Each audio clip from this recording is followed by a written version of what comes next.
Hoje nós vamos falar aqui de um tema que pode se tornar um tanto quanto polêmico, mas o canal Espírita se mantém firme em seu propósito de espalhar a verdade trazida pelos Espíritos. Afinal, o nosso Mestre Jesus ressuscitou? Eu já adianto para vocês que não. O nosso Mestre não ressuscitou. Seu corpo físico morreu, como de todos que aqui reencarnam. Mas então nós precisamos entender algumas questões, como a presença dos guardas diante da sepultura, o que foi feito do corpo do Mestre, as aparições dele materializado, entre outros tópicos.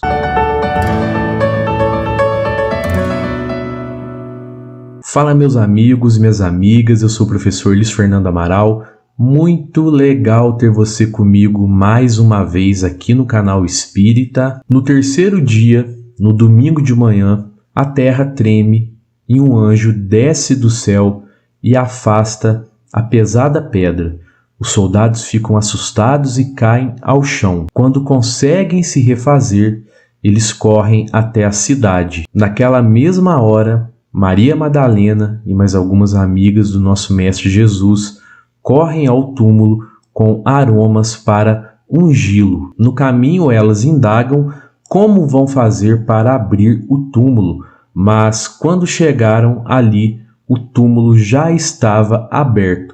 Pensando que alguém houvesse roubado o corpo dele, o corpo do nosso Mestre, Maria corre a Jerusalém para contar a Pedro e João, mas as outras entram e veem um anjo sentado ali que dizia: "Não se assustem, Jesus ressuscitou. Vão contar aos outros." Todos conhecem essa história, mas a história real não é bem assim. E eu vou te contar essa história real agora. E eu queria pedir para você se inscrever aqui no canal, ativar o sininho das notificações, dar um joinha aqui nesse vídeo, compartilha, comenta, pois assim você estará ajudando na divulgação da doutrina espírita, e divulgar a doutrina espírita também é um ato de caridade. Eu queria te convidar a conhecer o meu outro canal, o Mapa Mental. O link está aqui na descrição, tem vídeo bacana lá. Então vai lá, pessoal, se inscreva, tenho certeza que você vai gostar muito do conteúdo. Valeu, pessoal! Vamos entender algo aqui. Nós acreditamos que Deus é soberanamente bom e justo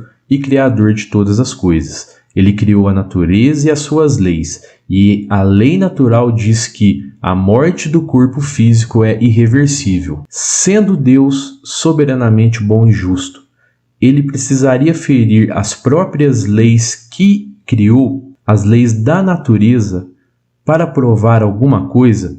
Acreditamos que não. Acreditamos firmemente que não. Por isso o Espiritismo nos ensina que o nosso Mestre Jesus não ressuscitou. A palavra ressurreição significa voltar à vida, e isso não foi bem compreendido pelas pessoas logo após a crucificação. Essa volta à vida nós podemos entender como a reencarnação, pois para aqueles homens era mais fácil entender a vida física do que espiritual, por isso então essa confusão. Então, para eles, o conceito de vida era quando a pessoa estava aqui na Terra e voltaria à vida. Os teólogos medievais interpretaram a passagem da ressurreição de maneira errada, ou talvez não, talvez tenha sido proposital, não sabemos. Mas para eles, a volta à vida seria no mesmo corpo que já havia morrido, e não em um novo corpo através da reencarnação, como de fato é. Cristo não ressuscitou, mas Cristo não morreu. Ninguém morre. Nós não morremos, pois somos espíritos imortais.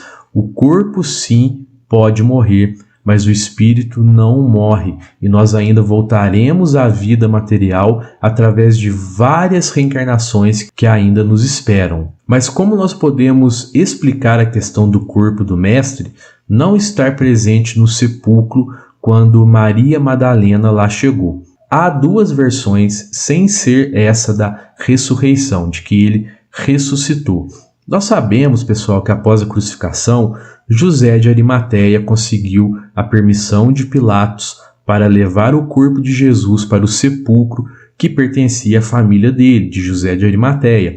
Era uma gruta aberta na rocha, onde ninguém havia sido sepultado ainda. Os homens do Sinédrio colocaram homens guardando o sepulcro, pois eles temiam que os seguidores de Cristo roubassem o corpo para depois espalharem que o Mestre havia ressuscitado, cumprindo assim a profecia. Então a primeira versão diz que José de Arimateia sepultou Cristo às pressas, pois o sábado sagrado dos judeus já estava chegando e durante o sábado as pessoas não realizavam nenhuma atividade.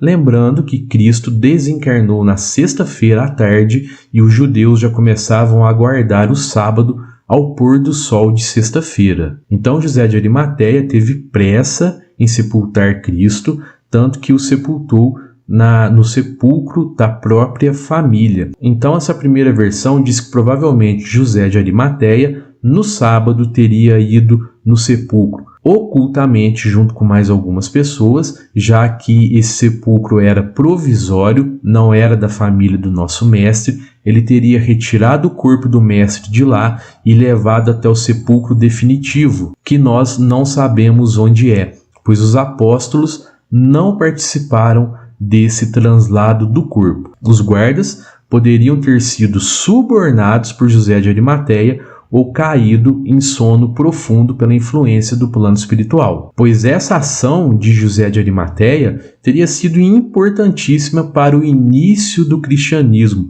pois sem corpo a ressurreição ganhava força, e essa história da ressurreição foi um fator determinante para que a propagação do cristianismo na Judéia e em todo o mundo acontecesse.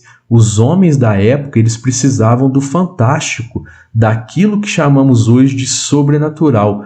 Precisavam disso para acreditar. Mas há ainda outra versão contada por Divaldo Franco e que a ele foi contada por Chico Xavier. Olha só as duas fontes de informação, simplesmente Chico Xavier e Divaldo Franco. Divaldo nos conta que, de acordo com Chico Xavier, ocorreu uma implosão através da qual houve a desintegração total do corpo de Jesus, isso por vontade dele, do próprio mestre. Provavelmente esse evento tenha gerado algum tipo de ruído dentro do sepulcro e os guardas então teriam removido a pedra para verificar o ocorrido no interior. E aí, como eles viram que o corpo não estava lá, eles se assustaram e correram então para a cidade. Por isso Maria Madalena encontrou a pedra removida e, devido à implosão do corpo do mestre, o local estava vazio. E o Espiritismo já demonstrou que a materialização e a desmaterialização de objetos e espíritos é completamente possível, e vários desses eventos já foram documentados, vastamente documentados, em várias obras da literatura espírita. E essa questão da materialização e desmaterialização de espíritos pode nos responder uma outra questão. Se o nosso mestre não ressuscitou, como ele pode ter aparecido a várias pessoas em carne e osso, usando de um linguajar popular?